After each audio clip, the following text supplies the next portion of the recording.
बिस्मिल्लाहिर्रहमानिर्रहीम।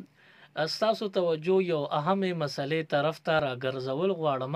اکثر جماعتونو کې د تراو یو ختم وشي نو چې دویم ختم بیا شروع کیږي نو بعض مقتدیان کمزوري غوي وي چې مونږ خو د دویم ختم کې ایسه نشو اغشتي نو دوی وي چې مونږ به د دویم چت اوخي جو الته به د تشو تراو جمع کو نو دا دویم جمع کول په جماعت په دویم چت کې دا شرعاً ناجایز دي۔